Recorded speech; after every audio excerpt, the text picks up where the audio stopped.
PDX Guitar Freak, and welcome to my lesson on how to play the classic Ozzy hit Crazy Train, featuring the late great Randy Rhoads on guitar.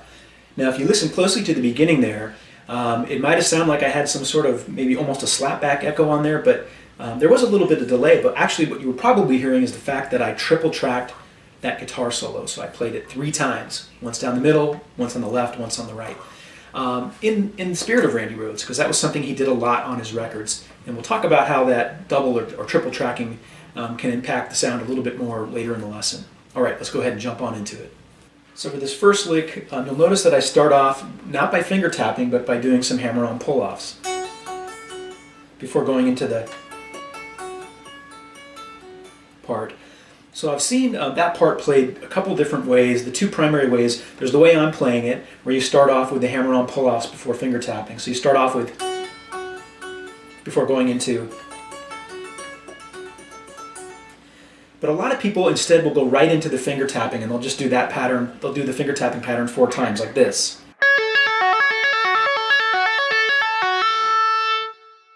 And I wanted to make sure this was as close to the original as possible. In the past, I always did that finger tapping pattern 4 times. But this time, I took the isolated guitar track, which is available out on YouTube. You can find it. And I really listened closely. And actually, he starts off with the hammer-on pull-offs before doing the tapping. So he starts off with the before. The next part, very similar to the last part. You're just going to move your tapping finger up 1 fret.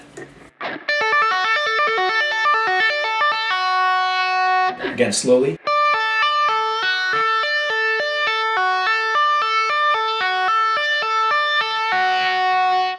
And you'll notice at the end of that, you can see it looks like it's about to slide down or slide up into something. That's because you do slide up into the next lick. Let's go ahead and jump on into that.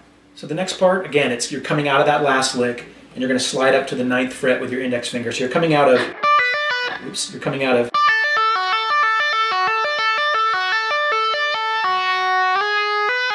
and then you slide up and you do that trill, and then you use the whammy bar to go like this. Before. Now, a lot of people don't do that. Instead, I've seen a lot of people do this thing where they go,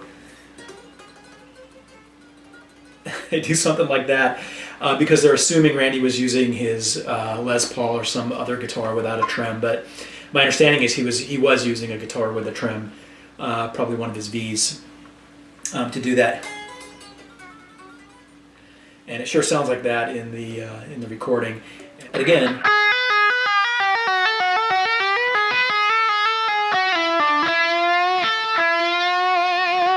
And that part where I go, it's really hard to hear those notes in between. You can even skip that and just go from the, or. But when I listen to the isolated guitar track, it's there. The next part.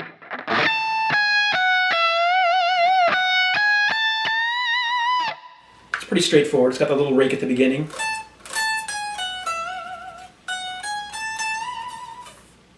And then we go.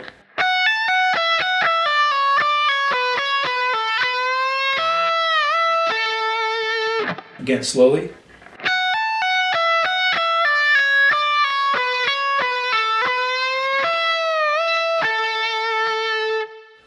I've seen people play that a lot of different ways. The real way to play it is actually like this. You bend up, and you're holding both notes, and you dip down with the whammy bar, and then. The reason I'm tabbing it the way that I'm doing it is because when you have a floating trem like this, and you bend up, the whole thing gets out of tune a little bit. If you have a standard trem, it's not floating, then it'll sound right. But again, if you don't have a tremolo, you can always do the alternate way that people do it. Like I've seen a lot of people do it that way. The next part comes a lot of trills. So we go.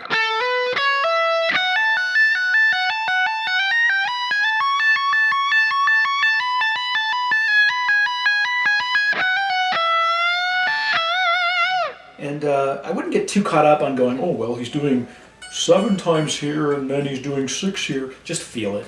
Okay, just feel it and let it flow out. And if it comes off a little bit different, no one's going to even notice. Then the next lick, slowly.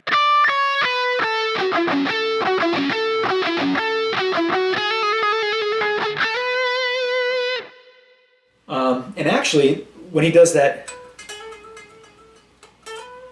you can, in between those notes, you see where I have the 14th circle? You can either just check the note, or you can play that 14th fret on the D string, which, if I listen to the original isolated guitar track, you can hear that note. But typically, since it's hard to hear when you're not listening to the isolated, I tend to just skip it and like that instead of... Now this final lick, the ascending lick, I've seen this tabbed so many different ways. And I get it, because if you listen to the original, those notes go by pretty quick, and if you listen to the isolated guitar track, some of it sounds a little jumbled. So it's kind of, especially after we double and triple tracks it, so it's kind of hard to hear what's going on. But I've really studied and watched a lot of different lessons, and this is how I do it now based on my current research.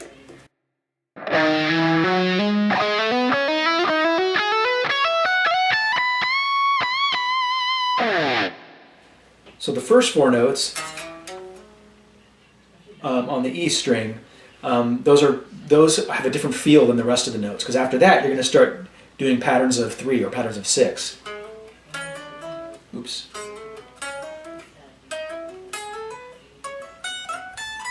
And then that was my quick lesson on how to play the guitar solo from the classic Ozzy song Crazy Train, featuring the late great Randy Rhoads. I hope you found it helpful. I hope you found it informative.